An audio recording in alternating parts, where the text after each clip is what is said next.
girl. Listen, you ever get your hair done and lose your entire mind? Ooh.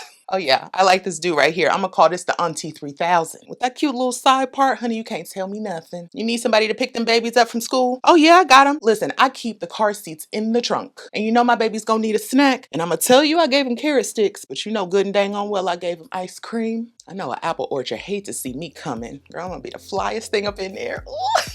Hello, my loves. Tony here from TL Yarn Crafts and welcome back. So I get a whole lot of emails of people asking me to review products and usually I be saying no. Just last week, I got an email about a vacuum cleaner that looked very nice, but this ain't a channel about vacuum cleaners. And get this, somebody tried to send me an entire couch. Like I got a whole second house to be put in a couch that I don't need. It just be too much. Then I got a message from somebody about an electric yarn ball winder and my ears perked up. Now I have no problem winding yarn with my regular old yarn ball winder. It's a nice time for me to catch up on my audiobooks, call my mama, all that good stuff. But that is a part of the process that could be faster and a whole lot more efficient. So I told them in the email, bring it on, and they sure did. My package just arrived the other day and I figured we'd open it up and review it together. Now, if you love unfiltered, unbiased opinions on crochet tools and gadgets, then you need to go ahead and like this video and subscribe. Now, I consider myself a bit of a yarn snob, so you're only going to get the best and most honest opinions on these things right here from TL Yarn Crafts. Before we can even touch this package, we have to give some love to our Cup of Caffeine sponsor. I just got myself a warm up so you can see I got a little more pep in my step. And today's Cup of Caffeine sponsor, I'm guessing here, but I'm gonna say it's Renata. And when donating, Renata said, hey Tony, first of all, I love your videos.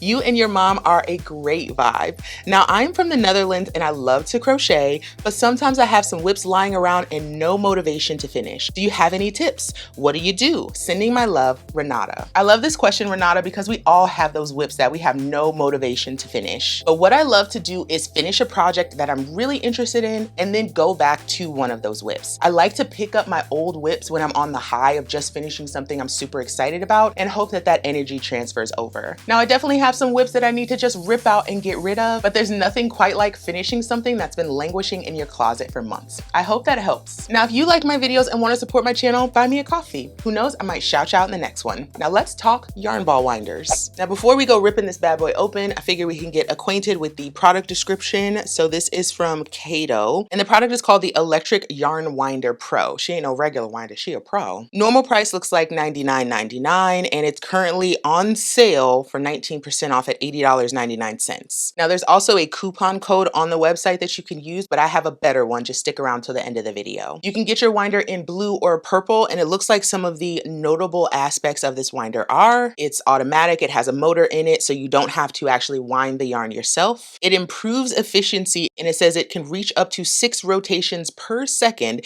and you can complete an entire yarn cake in 2 minutes. So it looks like we're going to be timing this too. What I was really excited about with this winder is the larger capacity. So it says it can wind up to 100 grams or 10 ounces, but 100 grams of yarn is only 3.5 ounces. So we'll see if it can actually handle one of those bigger skeins of yarn or if you really need to keep it small. Easy to install, great gift, and it shuts itself off after winding continuously for 8 minutes or if it reaches a jam. So we'll definitely have to test that out too. There are no reviews for this just yet, so we are going in blind. Taking a look at the photos, I can't tell if they're AI or real. Like, I just don't trust product photos anymore. But assuming the product itself in the photos is real, it looks like it takes up a fair amount of space, but if it really does wind things on its own, it might be worth the real estate. The yarn cakes that it makes look pretty good in these photos. If you zoom in, they've got those nice symmetrical lines. So I'm excited. Let's go ahead and get this bad boy open.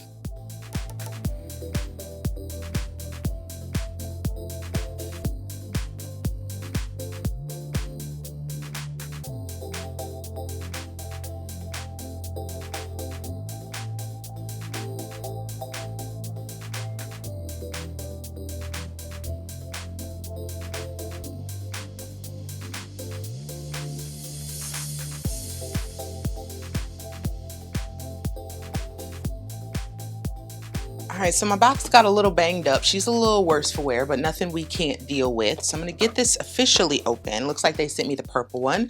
Cute, cute. They must know I've been reevaluating my relationship with purple. All right, so we've got an instruction manual right off the bat. And then we've got some pieces. Oh gosh, that's a little heavy. Okay, we got a lot of pieces. Oh, is that a screwdriver? Oh, honey. I don't know about that. Now, I, like everyone else, hates reading a manual, so I'm just gonna see if I can figure this out on my own. Okay, I know this thing better be worth it, because if I break a nail, it's over for all of y'all. Oh, it goes from the outside.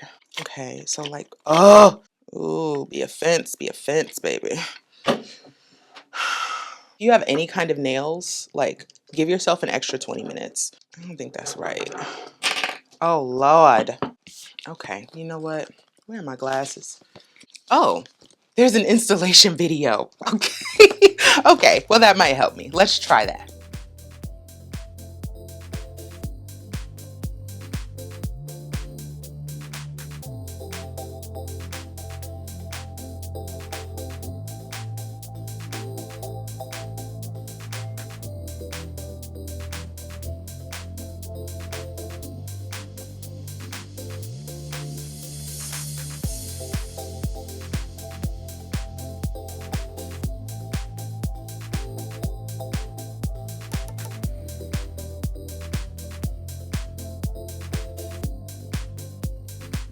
Alrighty, so we are all assembled now, and this is what our yarn ball winder looks after putting it all together. So we have this arm that connects to a tensioner. There's two, it looks like, tension points. So we thread the yarn through the bottom, through this tension point, through this hole, through this tension point, and through here. We connect it here, wrap it around the little thingamabob, and then we put it in the top, and then we should be able to wind our yarn. My first impression is it's very sturdy. It's got a nice heft to it. It's got a nice weight. So especially if it's trying to wind heavier yarn or really large balls of yarn, you definitely need something that's not going to be like flipping all over the table. So I've got a couple yarns to try out here. I figured we can try a fingering weight yarn, so something on the lighter side. We can try a good worsted right in the middle. This one has a little bit of texture too, so I'm curious what it does with something that's a little bit slipperier. And then I figured we go for something thick, and this is also quite textured. So I definitely want to put this winder through its paces. So I'm going to get this attached to the side of my table and see what we're really working with here. Now, just in case y'all are as dense as I am, I'm going to warn you right now, go ahead and take your coffee off the table where you're winding this yarn. I don't know how sturdy this thing is just yet, but I don't want you making a mess all over your pretty clothes. If we look here on the front of the winder,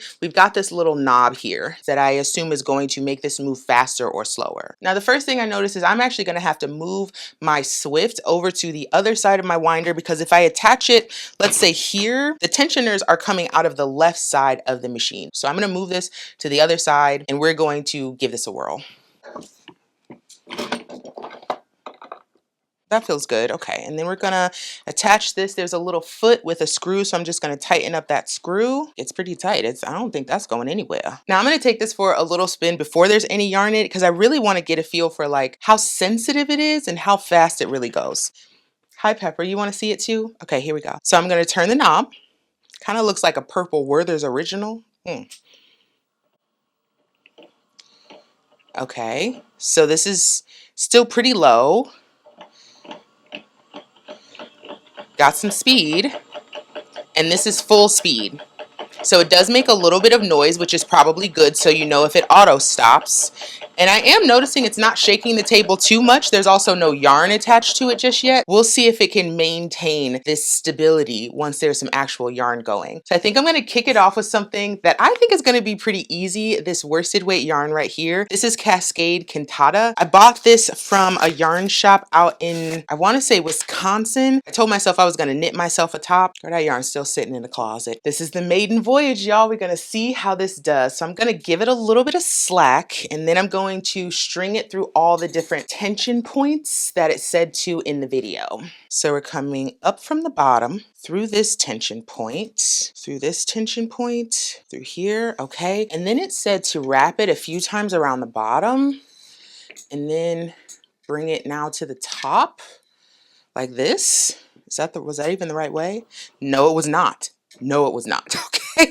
So we're going to wrap it the other way and then bring it through the top. I'm not going to lie, y'all. I'm a little nervous. Here we go. Okay. We're going to start you off slow.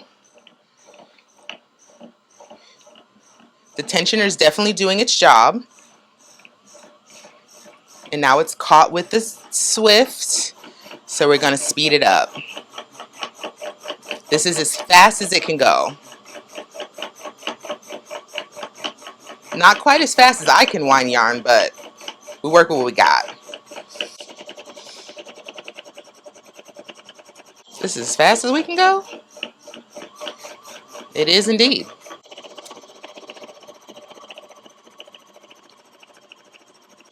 Okay, this is gonna drive me crazy. The ball that it's making is superb. It's beautiful so far. The tension looks like it's right on point. It's gonna make a nice kind of tight yarn ball, which is cool. It's not going quite as fast as I thought it would, and I think a lot of that has to do with the tensioners. So you kind of have to balance speed with tension. What I'm gonna try though is I'm gonna take it out of this first tensioner because I'm really thinking the way this tension is set up, it should be enough. And I think this is just really slowing down the process. So I'm gonna see if I can not completely ruin this by just taking one of the tensions off. So let's see.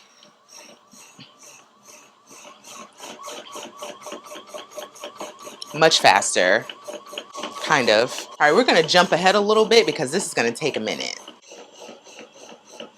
If I had to sum up today's entire video in a single word, it would be rare. Problem with Andrew's comments actually were. But first, welcome. My name is D'Angelo, and I am your professor of electrical tape sculptures, which is a very real degree that I definitely do have. I apologize in advance. I don't know what kind of potato they're streaming this apology video. Oh, girl. Okay, we almost done now. Goodness. Oh, now you want to speed up. Are you okay? Look at this cake. Oh, okay. I'm gonna just slip that bad boy off of there. It actually feels really good. We've got a nice little center here, so I know this is gonna center pull like a dream. And we also have those cute little cavities that you get left with when you have a really nice yarn ball winder that is consistently flowing in the same direction. The yarn just ends up laying on top of each other, and it creates this square honeycomb situation going on. This is turning out really promising. I did not have high hopes for this because honestly, I tried another electric yarn ball winder that I got off of Amazon, and I had a pretty lackluster experience with it. So I wasn't sure what to expect with this. But one of the first things that I've noticed that is making this different than the other ball winder that I tried is the way that the tension is set up. So now we're gonna set this up with another challenge. I'm gonna go with this super duper chunky yarn here. This is Knit Collage, and this yarn is called Serenity. The colorway is Polar Bear. It's so pretty. All right, let's set it up on the Swift and see how well this yarn ball winder deals with something this thick. It's a little double entendre right there. So deal with something a little thick, you know what I'm saying? Tension this bad boy up. So we're going through this bottom hole, through the tensioner here. I'm just gonna leave it on there. I mean, that's what it's there for. And it made a pretty good yarn ball without this Senke tension. So I'm guessing it'll probably make a better one if I actually use it as it's intended to be used. In this tensioner, which I think is the more important one, I think this texture is definitely going to give this thing a challenge, but we'll see. Which way does this need to go? So what I'm going to do this time as well is I'm going to time this. So we've got 100-gram skein, and I know this one is a little bit thicker than the last yarn, but we're gonna see how long this actually takes because it felt like an eternity to me. I'm gonna start the stopwatch, and I figure because of the texture, I might have to babysit this a little bit. So we'll shave off a couple seconds right at the end and get an idea of how long it takes to wind an entire ball of yarn. Okay, so let's get that started. All right.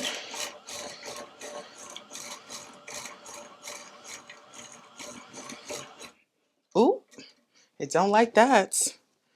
All right, let's stop this. So as you notice, the yarn ball winder stopped, and that's because I had a kink in the yarn coming from the Swift, which is a great emergency feature. So that way we're not stretching or pulling the yarn in a way that it doesn't need to be stretched or pulled. Instead, the machine stops. So I think that is absolutely great.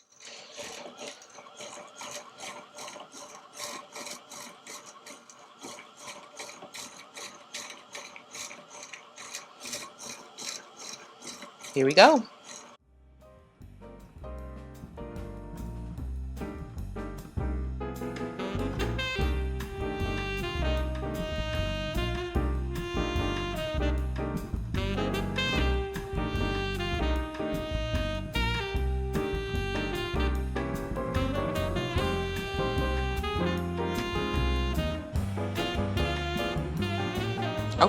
Okay. Look at that. 3 minutes, 41 seconds. Not bad. We definitely had some fits and starts. We had some issues, especially towards the end there. Not this thing trying to go for a 10 out of 10 hook rating, honey. You better Cut it out with your cute self. Now we do have one more yarn ball that we're going to work out. I have this fingering weight skein right here. You can see it's already caked up, but it's starting to get that kind of bullet shape from the way that I have been working with it. So I kind of want to re-cake this up so it's a little bit easier to use and I don't have to worry about this falling apart in my project bag. So let's get this queued up and also take a look at how long this takes to wind up. So we're going to reset this stopwatch here. And my guess is for a yarn this thin, the second tensioner is probably going to be super helpful. So I'm going to try my best not to get involved this time. I think I might have had my hands on that bulkier skein a little too much and the machine didn't like that. I'm going to just let this do its thing and see how this goes.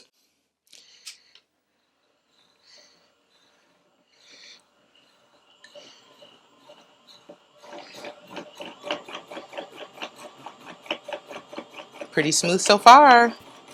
Oh, here we go.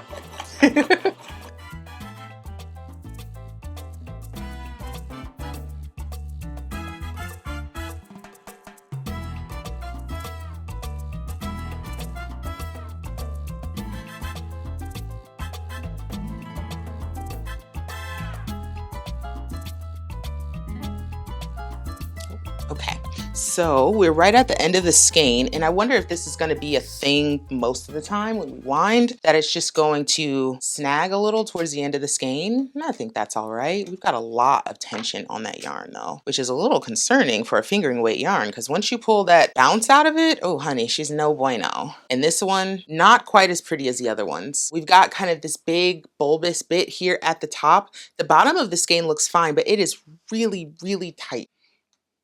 If I made a yarn ball like this with my ball winder, I would absolutely be winding it again. First thing that comes to mind for me is we've got a little too much tension here. There's a little screw here. Let me try something really quick. I'm gonna get our little handy dandy screwdriver that this came with, and we're gonna do a little MacGyvering. Okay, so that just takes the screw off, and I'm going to try rewinding this skein. You don't have to watch me do that. Not this time, you already did that. I'm gonna try rewinding this and see if I can get something that's a little more usable. Okay, here we go. It's feeling a bit better already. I'll see you in a few minutes.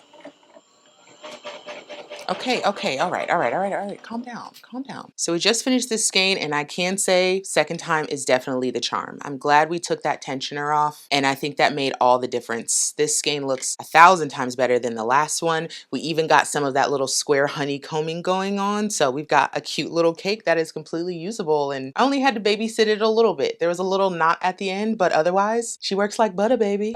Now, I wasn't quite sure what to expect when trying out this ball winder from Kato, but it really did exceed my expectations, so I will happily give this a respectable 8 out of 10 hooks. It wound the yarn, it made pretty good looking yarn cakes, and all of them are usable in my future projects. The only drawbacks is we have to finagle with it just a little bit, and I do think it could stand to be a bit faster. All in all, I'm excited to add this to my collection and will definitely be using it in the future. Now, if you're interested in one as well, you can check down in my description for a link to this exact product and use code TLSaves for 20% off at checkout. You can also find this product on Amazon, and I've got all those links down in the description. But now I want to know, is this a yarn ball winder that you would try? Do you prefer to wind your yarn by hand, or would you be open to an electric winder? Drop down in the comments and tell me everything that you think about our new toy. And while you're down there, if you have any other gadgets that I should try or ideas for future videos, you can let me know those too. All right, y'all, that was a cute little review, but this year's Rhinebeck sweater is not gonna crochet itself, so Auntie is gonna have to clock out. Thanks so much for watching, and I'll see y'all next time. Bye.